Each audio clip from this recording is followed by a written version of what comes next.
order to film the killing of dolphins as shark bait, it was clear that we had to be on the boat for the entire month. And we were not even sure if the boat we would go with would actually kill dolphins.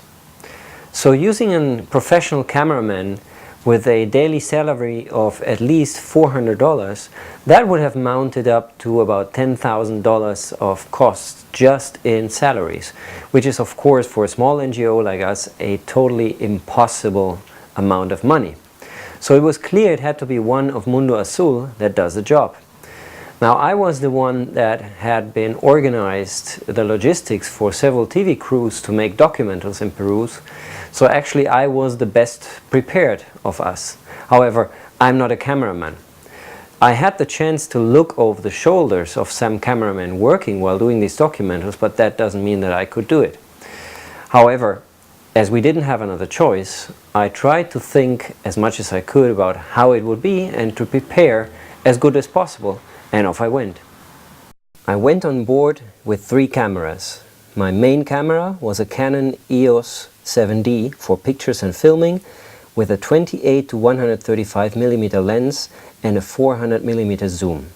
I also had an external microphone to improve sound quality, but I did not have wireless microphones for interviews, which proved to be a major problem because of the strong winds basically destroying some of the interviews. Third day of our fishing tour, and still the entire day was full of wind and waves. I also had a GoPro camera because I wanted to try to get some underwater shots of the dolphins. And for backup, I had a small no-name HD video recorder. I soon recognized that the conditions on board were very dangerous for the management of cameras, computers, hard drives and electrical connections. This is a very moved climate, lots of wind. Boat is moving up and down all the time. There's really no dry place on this boat, and I'm starting to worry about how to charge the batteries while filming all these days, because I have to somehow find a way to switch on the generator to produce some electricity and get the computer connected to that and get all these cables waterproof, and I just don't know how to do that yet, and it really gets me worried slowly about how to sustain these 20 days of filming under conditions like that. The only countermeasures I had on hand were constant cleaning and taping over all the openings of the camera.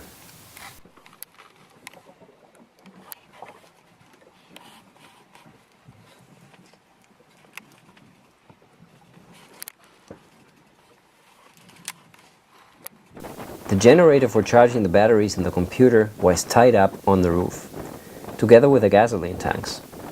In order to run it, I had to climb on the roof, fill the gasoline up there and start the engine without falling overboard.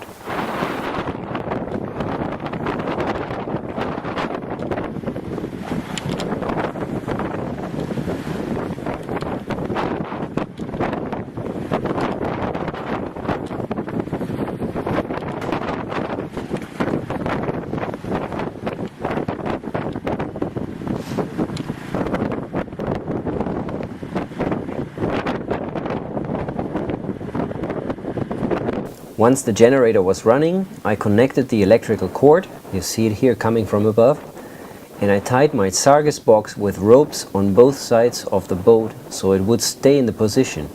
And then I connected all the chargers and the laptop. Once all the connections were made, everything was covered with a towel for protection against spray. Moving around on the boat was probably the most dangerous part. There was no reeling, and in any instant you could fall overboard, or a wave could splash and your camera was gone.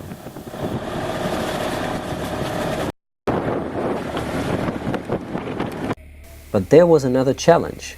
The boat was simply too small. Sometimes I just could not film something because I was too close. So I actually had to perform some quite risky stunts just to get sufficient distance between what I was filming and the camera.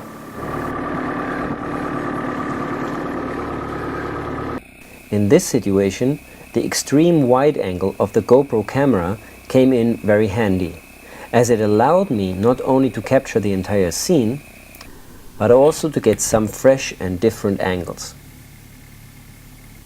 And some of the things I filmed, like for example putting the sharks on ice in the very small storage room, would have simply been impossible to film with my Canon.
In the second part of Background Report 4, you will learn how I actually managed to film the killing of sharks and dolphins, and what I felt when doing so.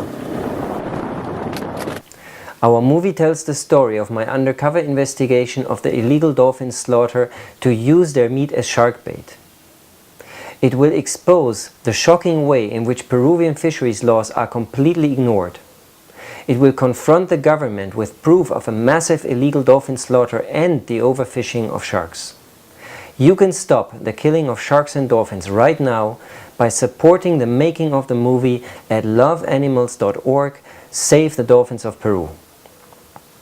In case you're seeing this video and the crowdfunding action already has stopped, you can always directly donate to the involved organization. Please see our contact information at the end of this video. And please don't forget to stay connected and see the next background report in order to learn how we made the movie and how the campaign is going on.